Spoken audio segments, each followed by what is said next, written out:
le prince William a opéré une prise de contrôle administrative décisive et sans précédent des opérations du palais de Buckingham.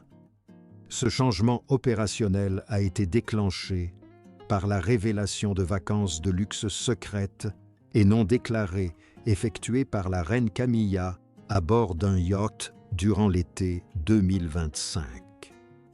Le scandale qui s'en est suivi, mettant au jour de graves conflits d'intérêts financiers et d'éthique, a fourni à Prince de Galles le levier nécessaire pour démanteler systématiquement l'influence de la reine consort au sein de l'institution royale. La découverte de ce scandale n'est pas le fruit d'une fuite traditionnelle au sein du palais, mais plutôt la conséquence de déclarations réglementaires maritimes de routine, démontrant l'impossibilité de maintenir des arrangements royaux non documentés à l'ère numérique. Les actions entreprises par la suite par le prince William marquent une restructuration fondamentale de la monarchie britannique, privilégiant une gouvernance rigoureuse aux protections familiales traditionnelles et informelles. L'élément déclencheur de cette crise institutionnelle s'est produit fin juillet 2025. Alors que le prince William et Catherine, princesse de Galles, étaient engagés dans une tournée nationale très médiatisée, qui comprenait la visite d'un hospice pour enfants à Birmingham et la participation à un événement pour les anciens combattants près d'Édimbourg. La reine Camilla était ancrée au large des côtes sud de la France à bord d'un super yacht de luxe. Ce navire baptisé Esperanza III n'était pas un bateau royal affrété. Il ne disposait d'aucun équipage officiel, n'était accompagné d'aucun groupe de journalistes, et son voyage fut totalement omis du Court Circular, le compte-rendu quotidien officiel des engagements royaux. Ni le public, ni les correspondants royaux, ni le service de presse central du palais de Buckingham ne furent informés de cette excursion. Il s'agissait d'un voyage privé totalement non documenté. La propriété et le financement de l'Esperanza III sont au cœur du conflit d'intérêts. Ce super yacht est immatriculé à Malte et opère sous une licence maritime maltaise, mais appartient à une société holding nommée Verlan Capital Partners, dont le siège social est situé au Luxembourg. Le bénéficiaire effectif de cette société est un financier basé en Suisse. Bien que ce dernier n'ait pas de casier judiciaire, son parcours professionnel est fortement lié au lobbying européen. Au cours de la dernière décennie, son nom est apparu dans de nombreuses déclarations d'activités de lobbying à Bruxelles. Ces sociétés détiennent des intérêts commerciaux importants et significatifs dans l'aménagement du territoire, la politique agricole et la législation relative au patrimoine. Ces secteurs sont particulièrement sensibles pour la famille royale, car les patronages royaux et le Crown Estate exerçant une influence considérable sur les politiques de conservation du patrimoine et de gestion foncière au Royaume-Uni. La liste des passagers lors du séjour de 5 jours de Camilla à bord de l'Esperanza III a encore aggravé la situation. Parmi les invités figurait un important donateur du Parti conservateur dont les demandes de permis de construire étaient en cours d'examen dans le sud-ouest de l'Angleterre. Un autre invité était un dirigeant de médias européens de premier plan, dont la société détient des contrats de diffusion lucratifs avec des entreprises bénéficiant régulièrement du soutien officiel de la famille royale. De plus, au moins 2 autres personnes présentes sur le yacht avaient été citées dans des documents ayant fuité lors d'une enquête pour lobbying menée à Bruxelles en 2023. Aucune de ces personnes n'était présente à titre officiel et leurs interactions avec la reine consort ont été totalement dissimulées au public et à tout contrôle institutionnel. La découverte de ces vacances clandestines est le fruit d'une simple procédure administrative. Les navires commerciaux et de luxe sont tenus de diffuser en permanence leur position via le système d'identification automatique AIS pour des raisons de sécurité maritime et de conformité aux assurances. Une mise à jour de routine du registre des navires a localisé l'Esperanza 3 dans une marina précise de la côte française à une date très précise. Parallèlement, un passager du yacht a publié une photo d'un dîner sur le pont sur un compte Instagram privé. Bien que l'image ait été supprimée peu après sa publication, elle avait déjà été archivée. Un chercheur spécialisé dans les affaires royales a recoupé les informations figurant sur la photo Instagram avec les données AIS de l'Esperanza 3. En moyenne de 48 heures, la photographie d'archives et les données maritimes furent transmises de manière sécurisée à 2 journalistes d'investigation britanniques et à un média allemand. Ce dernier, spécialisé dans le traquage des réseaux de lobbying des entreprises européennes, reconnut immédiatement les personnes figurant en arrière-plan de la photographie. Durant les 2 premières semaines d'août 2025, les journalistes travaillèrent discrètement à vérifier la propriété financière du yacht et les liens des passagers avec des milieux d'affaires. À la mi-août, le service de presse du palais de Buckingham commença à recevoir des demandes d'informations très détaillées de la part de ces médias, des demandes auxquelles il était totalement incapable de répondre car le siège du palais n'avait aucune trace de ce voyage. Le moment choisi pour ce scandale était particulièrement dommageable. Durant les 18 mois précédents, le prince William avait mis en œuvre avec détermination un nouveau cadre éthique rigoureux au sein des maisons royales. Suite à l'atteinte catastrophique à la réputation causée par les fréquentations du prince Andrew William et imposé un contrôle plus strict des relations extérieures entretenues par les membres actifs de la famille royale. Son cabinet a élaboré des règles strictes et non négociables concernant l'acceptation de cadeaux de voyage privés et d'invitations de personnes ayant des intérêts financiers liés à la couronne ou à ses œuvres caritatives. Ces directives actualisées ont été diffusées à toutes les maisons royales, y compris celle de la reine Camilla. En acceptant des vacances de luxe financées par des fonds privés et non divulguées offertes par un financier engagé en politique, Camilla a directement enfreint les principes fondamentaux de la nouvelle structure de gouvernance mise en place par William. Lorsque des membres de la famille royale acceptent des voyages privés ou des invitations de personnes extérieures, le protocole strict du palais exige que la valeur monétaire de ces cadeaux soit déclarée par les voies internes.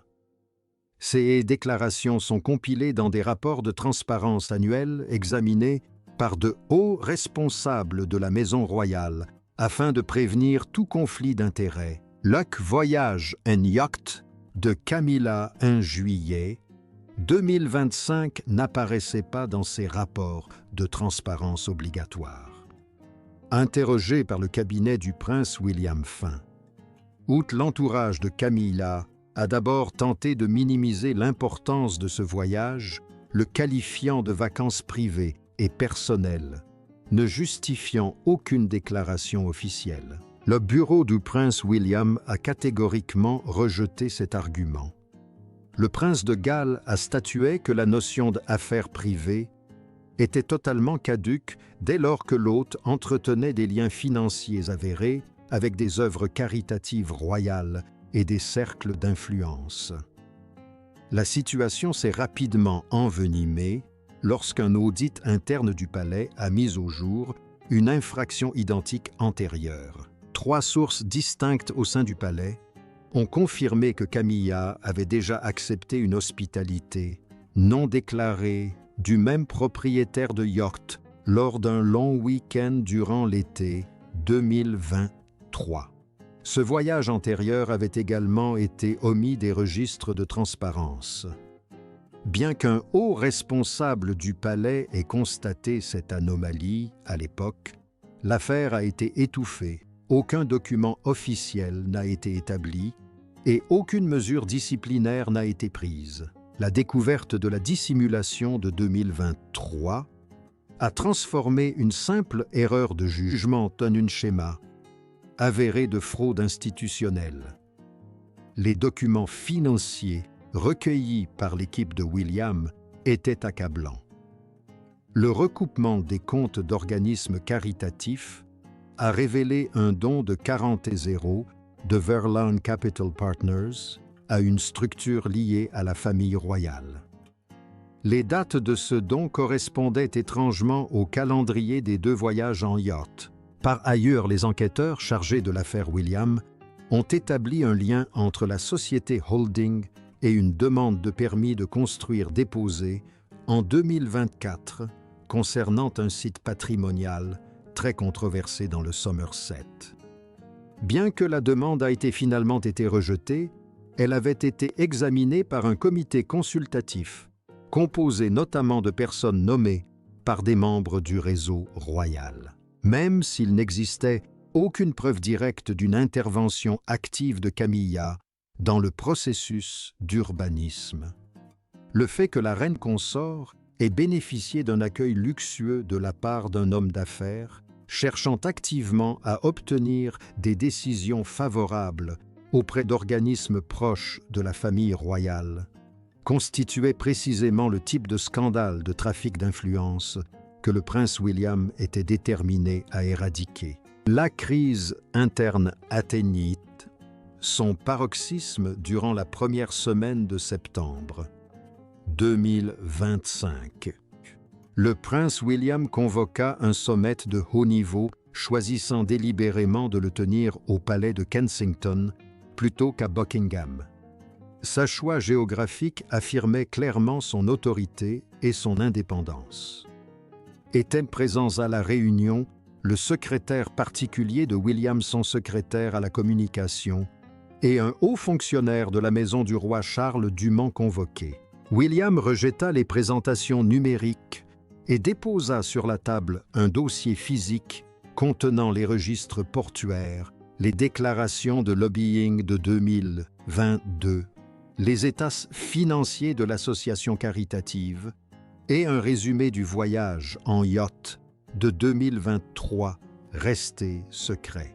William exigea de connaître l'identité exacte du fonctionnaire qui avait étouffé l'affaire du voyage de 2023, ainsi que la date précise à laquelle le roi Charles avait été informé de l'excursion de juillet 2025. Un haut fonctionnaire de la maison royale admet que si Charles avait bien été informé du voyage de juillet, celui-ci lui avait été présenté comme de simples vacances entre amis.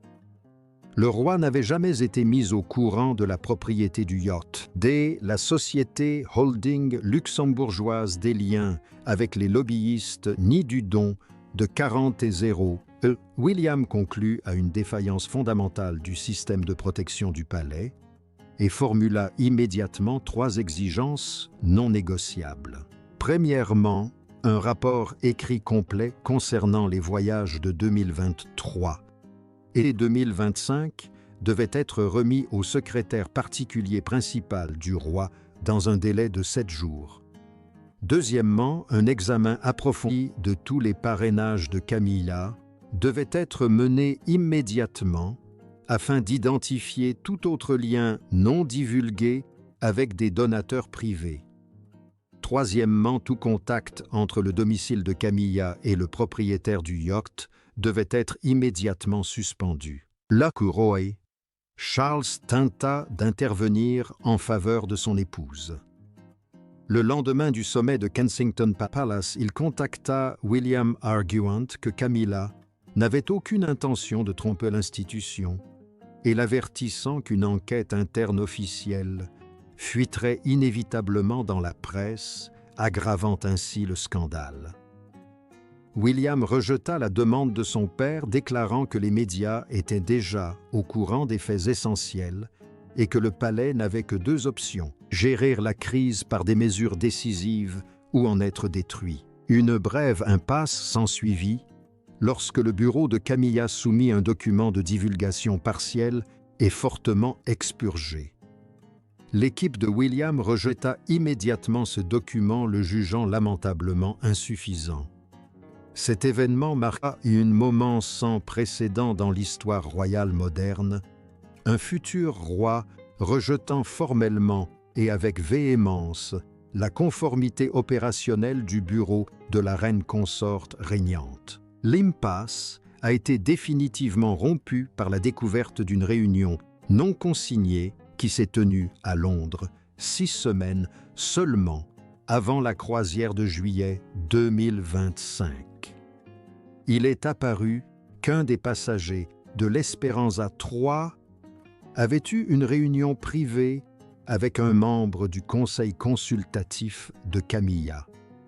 Camilla a nié avoir eu connaissance de cette réunion, mais ce démenti n'a fait que souligner une grave défaillance dans la gouvernance de son cabinet. Soit son personnel organisait des rencontres avec des lobbyistes à son insu, soit il la tenait délibérément à l'écart des détails.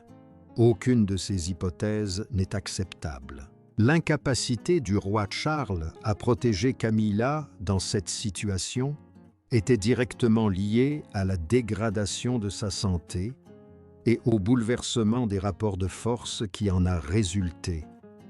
Depuis le diagnostic de son cancer en février 2024, Charles suit un traitement médical intensif qui a considérablement modifié son emploi du temps.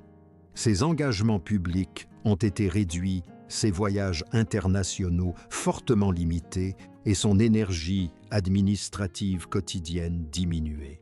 Par conséquent, la gestion quotidienne de la monarchie s'est progressivement déplacée vers le prince William. Lorsque le roi est dans l'incapacité de présider une réunion stratégique ou d'examiner des documents de politique générale exhaustifs, William en assume la responsabilité. À l'automne 2025, William disposait du contrôle opérationnel, de la loyauté du personnel et de la dynamique institutionnelle nécessaire pour imposer sa volonté, neutralisant ainsi la capacité de Charles à protéger Camilla des conséquences administratives. Face à des preuves documentaires irréfutables et à un fils inflexible sur l'intégrité institutionnelle, le roi Charles capitula. Lors d'un dernier appel téléphonique tendu, il chargea William de procéder à un examen approfondi des patronages de Camilla. Il exigea seulement que ce processus se déroule avec dignité et qu'aucune information ne soit divulguée au public sans son accord préalable. William accepta, s'assurant ainsi une autorité absolue sur la restructuration du rôle de la reine consorte. L'éviction de la reine Camilla du cœur des opérations royales a été menée avec une précision chirurgicale, sans aucune déclaration publique fracassante. Son influence a été démantelée administrativement. L'agenda royal est le principal instrument du pouvoir au sein de la monarchie. Si une membre de la famille royale n'y figure pas, il n'a aucune tribune. L'agenda initial de Camilla pour l'automne 2025 comprenait 14 engagements officiels de haut niveau, allant de diners de charité et de l'inauguration d'un hôpital à Cardiff à un discours d'ouverture lors d'une conférence sur le leadership féminin à Édimbourg. Fin septembre, 6 de ces engagements importants avaient été discrètement annulés et réattribués. Les organisations hôtes ont été informées de vagues contraintes d'agenda, un euphémisme habituel du palais qui empêche toute question publique. Parallèlement, le personnel opérationnel de Camilla a été drastiquement réduit. Début octobre, 2025, son adjointe au secrétaire particulier et une conseillère principale en communication ont été informées de la suppression de leur poste sous prétexte d'une étude d'efficacité du palais. Toutes deux ont été réaffectées à des fonctions périphériques au sein de la Maison royale et n'ont pas été remplacées.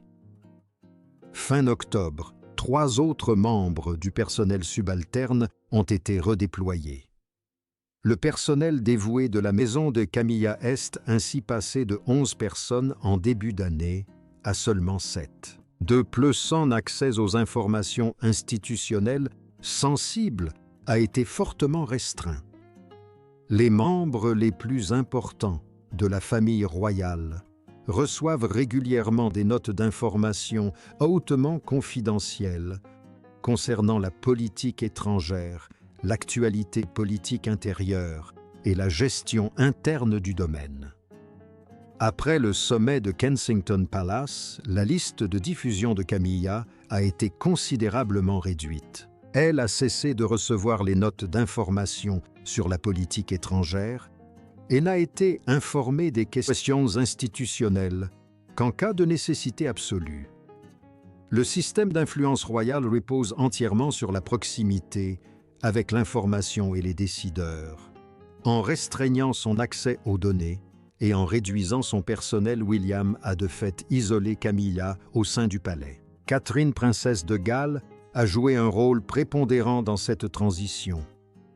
Après son retour à ses fonctions publiques suite à son traitement médical, sa capacité opérationnelle s'est considérablement accrue. Elle a repris directement plusieurs engagements initialement dévolus à Camilla, notamment la conférence sur le leadership féminin d'Édimbourg et 2 importants dîners de charité. Le bureau de Catherine a confirmé sa présence à ces événements quelques jours seulement après leur réaffectation, ce qui témoigne d'une stratégie très coordonnée visant à assurer la continuité des activités des organisations caritatives concernées, tout en remplaçant définitivement Camilla sur la scène publique. Selon des sources proches du palais, Catherine n'est plus seulement une épouse présente, mais aussi une véritable co-stratège aux côtés de William. Elle participait à des réunions politiques de haut niveau auxquelles la princesse de Galles n'assistait traditionnellement pas et William lui fait une confiance absolue. Les Measures Prize par le prince William à l'encontre de Camilla s'inscrivent dans la continuité de la philosophie de gestion qu'il a développée à la tête du duché de Cornouailles. À son accession au titre de prince William en septembre 2022, il a pris les rênes d'un portefeuille immobilier et financier d'1 milliard de livres sterling, générant environ 30 millions de livres par an. En 3 ans, il a systématiquement congédié les prestataires externes en place, remanié l'équipe de direction et mis fin sans ménagement à des accords informels de longue date fondés sur la confiance, plutôt que sur des contrats juridiquement contraignants. Son mandat à la tête du duché a démontré son aversion pour les pratiques archaïques et verbales qui ont historiquement entravé la gestion des finances royales. Il a appliqué cette même rigueur d'entreprise à la Fondation royale, exigeant des comptes annuels publiés, des indicateurs de performance mesurables et l'arrêt immédiat des initiatives peu performantes. William gère l'appareil royal comme un dirigeant d'entreprise moderne qui refuse de tolérer les faiblesses institutionnelles engendrées par le secret et le clientélisme informel. Le scandale du yacht, lui, a fourni la justification ultime pour accélérer sa vision d'une monarchie élargie, un noyau de membres actifs de la famille royale, considérablement plus restreint et hautement discipliné, une transparence financière absolue et une tolérance zéro pour les relations financières extérieures, qui présentent même le moindre conflit d'intérêts apparent. L'image publique de la monarchie britannique est désormais officiellement réduite à un noyau dur très contrôlé, le roi Charles, le prince William, la princesse Catherine et la princesse Anne. Les membres de la famille élargie qui géraient auparavant les engagements régionaux ont été progressivement écartés. Les princes Andrew et Harry ont été définitivement exclus. La reine Camilla, tout en conservant son titre et en participant aux grandes cérémonies d'État, a vu son rôle opérationnel fortement réduit.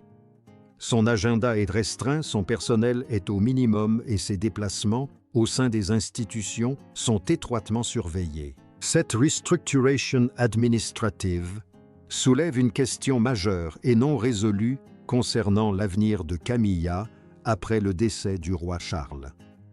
À la mort de Charles, Camilla deviendra automatiquement reine douairière. Elle conservera une résidence royale et son titre, mais perdra toute autorité institutionnelle. Les vastes domaines royaux dont Sandringham et Balmoral reviendront intégralement au roi Guillaume Fan. La bourse privée et la dotation souveraine seront sous son contrôle exclusif. Le soutien institutionnel et financier dont bénéficie actuellement Camilla ne tient qu'au statut de monarque régnant de Charles. Une fois cette protection disparue, sa qualité de vie, sa sécurité et son logement dépendront entièrement de la générosité et du discernement du prince William. Compte tenu de la manière impitoyable dont il a mis fin à son influence suite à un conflit d'intérêts financiers, il était fort improbable que le roi William accorde à la reine douairière une quelconque marge de manœuvre ou des privilèges indus à l'avenir.